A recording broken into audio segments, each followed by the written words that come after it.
Hello, and welcome back to today's episode where I'll be doing my ranking of the Home Alone film franchise. Wow, what a Christmas festive ride this has been. Some of these films have been really amazing, some trips down memory lane, and others disasters. Quite a range of different films. Will my ranking list match up to what you guys think? Let's discuss it in the comments below as we watch through my ranking of the Home Alone film franchise. Diving in last place, we have Home Alone 4, Taking Back the House. Now, I think this was a disaster waiting to happen. How can you have Kevin played by a different actor? It was just never going to work. It wasn't just Kevin for that matter. It was every single cast member had been recast. It always makes you question if this film was even related or connected to the Kevin Home Alone films. Some of the major down points is the traps went excessively silly in this one. Don't get me wrong, all the Home Alone films have traps where you think, no, that person would have died, no, that's impossible due to physics and other factors like that. But this one just took it to a whole new level of extreme and ridiculous.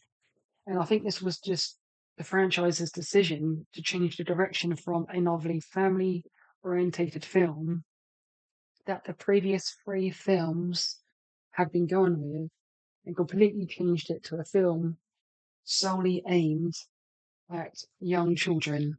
That is where this franchise has gone wrong, and it is such a shame. Now, don't get me wrong, there are probably lots of kids out there that do love this film, and everyone's opinions are different. But this is just no longer a film for the more grown up audience, unfortunately. One of the biggest downfalls this particular one out of the rest of them had the lack of traps. I mean, how can you have a Home Alone film with no traps? I mean, there was only one trap in the entire film that distinctively stood out to me, and it actually worked. It was actually a good trap, realistic, and genuinely quite clever. And that was the elevator trap, where Kevin Point Two trapped Marv's mother in the elevator by putting a chain on the top and connecting it up by a chain thingy. That was a clever trap, but how did she get out of it? I mean, she must have climbed through one of the top holes or something because there's no way that lift just went up or down on its own with the chain thingy. It seemed like it got trapped in its spot unless he was able to reset it somehow and get it to go back down. Marv, I think this was the worst recast going. The parents, they weren't too bad. The father was a pretty good recast as recasts go, but the mother, not so much. Brother and sister were completely off to Buzz and whatever his sister's name is. I can't recall. She's barely in the film anyway. But Marv, one of the main characters, is like, I don't recall seeing that actor in any other film or TV show that I've ever. I just don't know what happened to the actor that played Marv. I can sort of understand Kevin being recast due to him being a child actor, or supposed to be a child, and the whole point of the film is a child left at home alone, as kids do grow up. And what did the first two come out? Early 90s? And this one, I want to say early 2000s, maybe? Kevin was about 10 years old in the first two films, early 90s. He'd be about 20 in this film now, so I can understand why the original actor didn't return to this film. That is an okay pass. It's just all the other failings of the film, the lack of traps, the really poor and terrible acting. This film is by far my least favourite and probably the worst film to date on my reaction channel.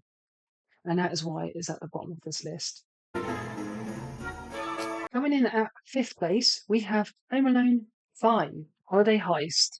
Now, this was a bit different. It was cool. We went with a different kid, which was good, a fresh start, other than trying to bring back Kevin, which clearly didn't work in the previous film. This kid was just scared of his own shadow. This has been scared of everything. He went on a mission to try and catch a ghost, but it turned out to be three burglars breaking into his house. Now, this kid was clever. The stuff he could do was very clever and ingenuitive, like all the electronic side of the traps that he implemented. And I think my favourite trap of his has got to be the garage door pipe with the weights rolling out of it and tripping over two of the three burglars. Now, I cannot recall any of the burglars' names in this, so obviously not as iconic as Harry and Marv. and a lot more stupid compared to Harry and Marv. I think Harry and Marv is probably the threshold for silliness. You can't go much more silly than that. Either do silly but don't overdo it, or do professional like Home Alone 3 did. But don't go silly beyond stupid. That was. Hmm. This one did have a lot of other traps that did go a bit far fetched with the whole garden hedge trimmer, lawn trimmer thingy that shot all the balls scattered across the garage floor. I mean, if they were that powerful enough to leave vents into a metal garage door, those would have probably done some serious damage to one of those burglars, and I don't think it would have been all right to walk afterwards. And the gingerbread shape pinballed around him, that just looked really silly. I mean, you got to wonder what some of these guys were thinking when they done this film. Is like, oh, should we go more silly, or should we try and make it a little bit more realistic, or should we stay true to the original films? Who knows what they were thinking? Now, this did have some really good character development for Finn and his sister. They grew a really good bond towards the end of the film, which is one of the perks I did like about it. As well as the girl that loved snow, she was the highlight of the film. I loved her. She was brilliant, adorable. I loved her. The things that she could do with snow. I mean, God, I'd love to have her on my team if I ever get into a snowball fight. So that is my fifth place film. Coming in at fourth place is Home Sweet Home Alone. So how's my list looking compared to you guys' so far? Let's get into Home Alone. Home Sweet Home Alone. Messed it up a little bit, hey. So this one was a bit different, again. Different kids. Didn't like the English accents that they had these guys putting on. They really overdo the English accents in films. The kid himself was quite annoying. I think he was probably my second least favorite kid out of all the kids in this franchise. But he was just a little bit of a big softy that didn't realize how much being left alone did hit him. And it was quite the warm ending with the two thieves giving him a big warm hug, which made a lovely change to the previous films where the thieves are always getting arrested and handcuffed and that they actually are generally bad guys. These two thieves were just trying to get something back that they believed this kid stole from them. Talk about misunderstandings or what? These two grown adults thought this little kid had robbed their doll, and that kid actually generally thought those two adults were talking about him and kidnapping him. It shows why you shouldn't just jump to assumptions. Assumptions can lead to very bad consequences sometimes, as I'm sure a lot of people in their lives have learnt the lesson the hard way of jumping to assumptions. Now, this one almost had it compared to all the other Home Alone films in the terms of realism. They sort of started to lose it a bit with the VR headset thing. I don't think technology's there yet to be able to have a VR headset that like green screens the whole room around you but leaves your body in place. From my best knowledge and understanding of VR headsets, you kind of only see where you're looking, but you can't see your body. I mean, in some of them you can see brands and what you're holding, I guess, but you don't see your body as far as I'm aware. Then again, I've never had a VR headset on, so I don't know what that'd be like. And if it is a body you see, I'm pretty sure it's not your own like for like. And I think the one that really killed it was the weight balloon scene where the weights get cut at the big balloon and she gets flown across the room. Now, forgive me, I'm not much of a gym goer. I like to do all sorts of sporty related activities, but I never do gym stuff, so I don't know what all gym's equipments are called. But her getting pushed across the room ridiculously far was the one trap that just went too far and unrealistic. This film almost had it with realistic traps. And if you think about it, a Nerf gun with pins glued to the end of it, that's something a lot of kids would do. So that really rung true. And in the Lego scene, talk about coincidence of one of them not having shoes on when they crossed the Lego minefield. The Lego is brutal if you ever stood on a bit of Lego before. So, and that is definitely something a kid would think of as a bit Lego all over the floor, even though statistically the odds would have been against him with the thieves actually having their shoes off to actually be hindered by the Lego in the first place. Now, we are diving into the top three. How's this list looking compared to your guys so far? Is the final three going to match up to what you guys have in mind? Let's find out. Coming in at third place, we have Home Alone 2, Lost in New York. Ooh, was you guys expecting something different? Everyone's got different tastes. My opinion, your opinion, etc. Let's talk about it in the comments, shall we? Anyway, I did love the different approach to this film. It is the one film that does go completely different location for Home Alone. Unlike all the other Home Alone films, this one does do a kid lost in a city all on his own. Not really Home Alone though, is it? It's a kid on holiday on his own. That's a more appropriate title, really, but I get it's a franchise name, so they had to stick with it. But it is something different. It's not sticking to the same old story that they keep telling. And I did love it for that. It was really good. In fact, these final three was actually really hard for me to rank. I couldn't decide. And I'll get into why I placed the other two a bit higher up later. This one, for me, the only reason why I rated this one below the other two is the trips went a bit more ridiculous on this one compared to the first. And it wasn't really a Home Alone film, but at least with this film, we did have a bundle of traps to enjoy, loads of them, and they definitely upped the amount of traps they did from the first one. It was brilliant. There was a lot of prompts that I really loved. You could see that those two thieves, Harry and Marv, had learned from a lot of mistakes that they made in the first film. It showed so much progression from the first film. I just loved it. It was brilliant. It's a good old classic to dive into. And I think that's probably one of the reasons why it is a bit lower compared to the other two. It's just, unlike the third one that I had a completely fresh experience with, this one is something I've had seen, and it's one of those things where you dive back into your childhood, and it's not always up to what you remember. And I think there's a bit of a case of that for me for this film too. Kevin, he hasn't grown that much, unfortunately. He's still quite a bit of a whiny kid, but he is also very clever and smart at the same time. When the McAllister kid or police officer showed up at the end of the sixth film, or throughout the sixth film as a police officer, I actually generally thought it was Kevin at first before it was revealed it's not. And it would have been perfect fitting for him to be a police officer, because given that he's caught four thieves in his life, he done really well. Now, my favourite trap in this film, there's two of them. Now, the first one is an unrealistic one, and that is when Harry caught his head on fire and was panicking to try and put it out. The only thing available was a toilet. It would have been funny enough as it was to dunk it into a toilet, but a toilet filled with a flammable liquid of some kind? Oh my god. This kid literally could have killed these two guys 10 times over. Especially with the brick bit at the beginning. I'm surprised Marv was still standing. At the very least, he's probably got permanent brain damage. One of my other favourite traps in this has got to be the paint buckets that failed, and the thugs thought they had outsmarted Kevin for the first time by dodging the two paint buckets, but wham, the third one, a set of weights. Kind of shows Kevin is a bit strong actually to be able to lift weights like that. I can't recall how much those weights would have weighed, but I'm pretty sure the bar alone's about 5 kg, and then how much were the weights either end of it? It must have weighed a bit for it to knock them flying back down a hole.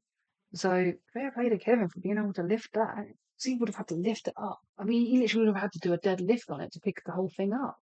But fair play to Kevin to lifting something such a weight for his age and size, as he is quite skinny.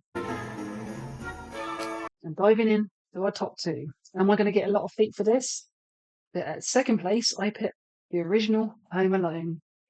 Now, I did love this one. It was a good old classic, but watching it again, not as a child, you kind of see the parent side of things quite a bit more compared to rooting for the kid the whole time. In this first film, he was an absolute spoiled rat. He was really stuck up himself. Definitely a problem child that I would have hated if I had the misfortune to ever cross a problem child. Thankfully, I've never had a problem child in my life. Hopefully, never will.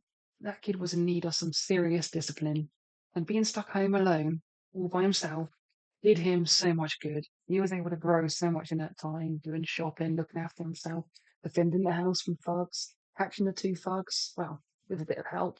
Wow, as a, 10-year-old kid, putting all those sort of traps up, fair play to him. Well, to be fair, fair play to all these kids. They done an amazing job at defending their houses from thugs with traps. Well, apart from Kevin Point 2, that only did a couple traps. Now, my favourite trap in this film has probably got to be the door handle scene. Oh my god, I dread to think the pain. Now, I have burnt myself before. I had some mushy peas explode onto my hand once, and that really damaged my skin, but thankfully it didn't leave any permanent scars. So God knows how hot that door knob was. So it could permanently scar his hand, as it was still apparent in the second film. Oh my god. I shiver thinking about how much that could have hurt, just knowing how much a burn can hurt. I chose to put this film over Home Alone 2 because it is the original. All originals of any kind of franchise deserve a good bit of respect, and if it wasn't for this film being so well done, we wouldn't have had any of the sequels we do have today. And that is why I put this one over Home Alone 2, because it did show a lot of good, strong character growth for Kevin as a character, and just shows the dangers of what could happen if he did leave a kid home alone. And another one of my favourite highlights of this film that I thought really impressed me, don't know how Kevin set it up, was the fake house party to delay the thieves yet another night. That fake house party was just golden. I absolutely loved it. How he set up, who knows, but it worked, it did the job. And to be fair, I'm surprised the thugs did try to come back another day. I would have permanently given up at that point. Yes, the people that were there told you they were going on holiday, but how the hell do you know they haven't got someone sitting at the house for them? You don't. That party would have deterred me from ever going back to that house if I were a thief that were. Now, diving into the final one. Are you guys going to hate me for it? I'll find out in a bit in the comments. But it is Home Alone 3. The thing that did it for me the most in this film was instead of having extremely goofy, over the top thieves, you actually had high tech professionals and a very lovable kid. Unlike all the other kids that seem a bit spoiled or bratty, well, Finn was just a scaredy cat. He was a sweet kid. Both Kevin's and Max, they were very bratty, but definitely Kevin was. So, unlike a lot of the other kids, Alex was just an adorable, loving child. He had his heart in the right place all the time. Yes, he had the typical sibling bullying that goes on as you do in families, as your siblings experience from one another. But he got their respect in the end, and he proved everyone wrong that he was right the whole time, and he did everything the right way, unlike all the other kids that jumped straight to math him out of traps or trying to call the police and stuff. Unlike all the other kids that almost jumped straight to kids rather than actually phoning the police, with the exception of Max. Alex called the police, what, two, three times? Alex called the police, what, two, three times? They didn't listen to him. So what did he have to do? Take matters into his own hands, of course. We tried to get him proof, that got foiled. He found out that the high-tech thieves are coming his way. He put up a feasible defence. And it wasn't just a quick 2-hour job that it feels like Kevin and all the other kids do. He started before midnight. He started setting up traps when everyone else was in bed. He got all the pre-work and all the groundwork done. And he just had to do the finishing touches throughout the day whilst he waited for the thieves to arrive. It was actually such a more realistic approach to getting all the traps set up compared to the others. And compared to the others, I think it had the most traps displayed in this single film compared to any of the others. One would argue the last three films, 4, 5, and 6, if you combined all the traps from those films, Home Alone 3 probably had more traps than them combined.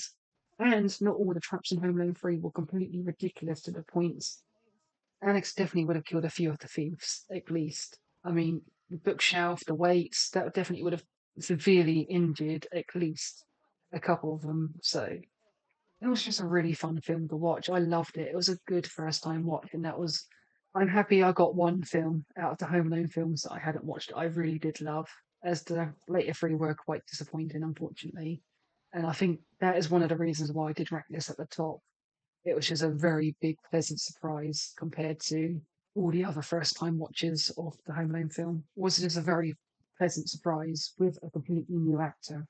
Usually, getting a different cast for a film franchise is normally a death sentence for it. I don't consider this a death sentence. I thought this was a brilliant, different film, just to do something different, someone different, and to tell a different story of a child home alone having to defend himself. And by far, one of my favourite traps has got to be the trampoline swimming pool switcheroo. Brilliant. Loved it. Probably would have hurt themselves jumping into a frozen pool as I mean, if you fall from a significant distance into water, that could be quite painful. So God knows how painful that would have been into a frozen pool. But that was definitely one of my favourite traps. Very clever. Such a good setup to make it appear that he had jumped down first. And then I got to give it to the MVP of the film, the parrot. Can't remember what the parrot's name was, but the parrot was the star of the show. I love the parrot. Oh my god, give me more parrots in my film reactions. I loved him. He stole the show from me. That parrot is my hero. I loved him. Every scene he stole. And that is my ranking of the Home Alone films. And that is my Home Alone film rankings. I hope you enjoy it. Please discuss with me in the comments below what you thought of my ranking and what your rankings are. And Let's see what each other thinks about the Home Alone franchise. I'll see you guys next week for my final reaction of the year, and that is Buffy the Vampire Slayer. See you guys there. See ya.